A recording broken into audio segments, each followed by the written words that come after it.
আসসালামু আলাইকুম। যেহেতু প্রাইমারি পরীক্ষা শেষ হয়েছে এবং রেজাল্ট হয়ে গেছে, এখন ভাইবার জন্য তারিখ ঘোষণা করবে। সেহেতু প্রাইমারি পরীক্ষা শেষ, এখন আমরা নিবন্ধনের জন্য কথা বলতে পারি। নিবন্ধনের জন্য এবার 200 মার্কের এমসিকিউ পরীক্ষা হবে। যেহেতু লিখিত পরীক্ষা নেই, 100 মার্কের জেনারেলের জন্য কি বই পড়ব অনেকেই জানতে চাইতেছেন। তো বাজারে অনেক বই বের হয়েছে নিবন্ধনের জন্য, শিক্ষক নিবন্ধনের জন্য, কিন্তু আমি মনে করি ওইগুলো বই না পড়েও যদি আপনার কাছে জব সলিউশন প্লাস এই বইটি থাকে ফেনমসের, যদি থাকে আপনার কাছে, তাহলে আপনি এই বইটি পড়তে পারেন। কারণ এই বইটাতে যথেষ্ট পরিমাণের এমসিকিউ আছে। এই বইটা পড়লে আপনার শিক্ষক নিবন্ধনের যতটুকু পারার দরকার এই বই থেকেই আপনি পারবেন।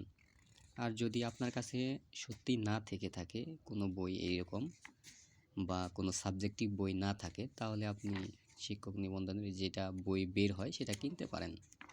আর যদি আপনার কাছে এরকম বই থাকে তাহলে না কেনাই ভালো আমার মতে। আর যদি আপনার টাকা থাকে আপনি কিনে দেখতে পারেন প্রশ্ন কিভাবে আসে, এটা দেখতে পারেন, কিন্তু আমার উচিতে না কেনাই ভালো। আর যে 100 মার্কের সাবজেক্টিভ থাকলো, ওই সাবজেক্টিভটা শুধু আপনারা কিনে নেবেন, ওখান থেকে পড়বেন ভালোভাবে। আর সাবজেক্ট যেহেতু সবারই একই সেম থাকবে, সেহেতু ওইটাতে ফোকাস দেওয়ার পাশাপাশি আপনার জেনারেলের এই বিষয়টাতে খুবই অ্যাট্রাকটিভভাবে আপনাকে ফোকাস দিতে হবে। কারণ আপনাকে ব্যবধান করবে কিন্তু এই জেনারেলের যে 100 মার্ক আছে এইটাই আপনাকে ব্যবধান করাবে। তাই আপনারা বসে না থেকে এখন থেকেই যদি শুরু করেন তাহলে অনেকটাই আপনারা হেল্পফুল হবেন। কারণ শিক্ষক নিবন্ধনের সার্কুলারটা মার্চ মাসের প্রথমের দিকে দেওয়ার সম্ভাবনা খুবই বেশি।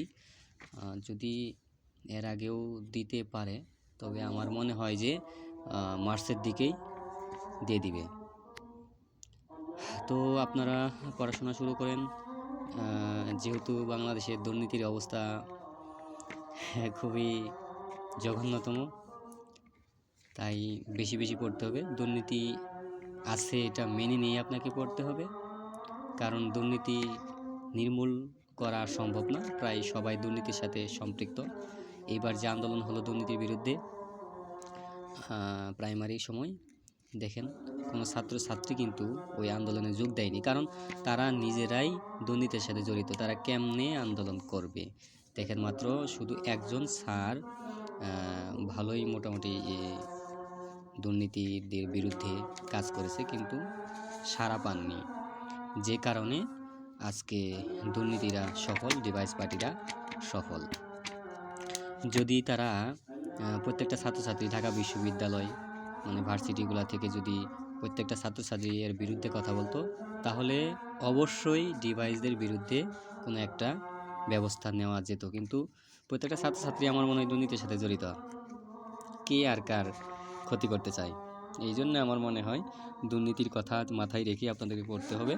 দুর্নীতি হবে এটা মাথায় ভেবেই আপনাকে কঠোর পরিশ্রম করতে হবে, এর মধ্যে আপনাকে টিকতে হবে। আমাদের জামালপুরে যে অবস্থা, প্রাইমারিতে 70 মার্ক 72 মার্ক পেয়েও টিকা সম্ভব হয়নি। আমি 70 মার্ক পেয়েছিলাম, তারপর আমি টিকতে পারিনি। তবে বগুড়াতে আমার মনে হয় কিছু কিছু জায়গাতে বেশ কিছু ডিভাইস ব্যবহার করা হয়নি। এখানে প্রায় 63-62 পেয়েও টিকেছে, আমার মেসেরই একজন টিকেছে। তো যেখানে ডিভাইস ব্যবহার হয়নি সেখানে কম মার্কেই টিকেছে, আর যেখানে ডিভাইস ব্যবহার হয়েছে সেখানে অনেক মার্ক পেতে হয়েছে। তো বাংলাদেশের দুর্নীতি হবেই, এটা মাথায় রেখেই আপনাকে পড়তে হবে। তাই আপনার পড়াটা স্মুথলি খুবই ভালোভাবে পড়তে হবে। যেটাই পড়েন না কেন শুরু থেকে শেষ পর্যন্ত একদম ভালোভাবে পড়েন, কারণ দুর্নীতিবাজদের বিরুদ্ধে আপনাকে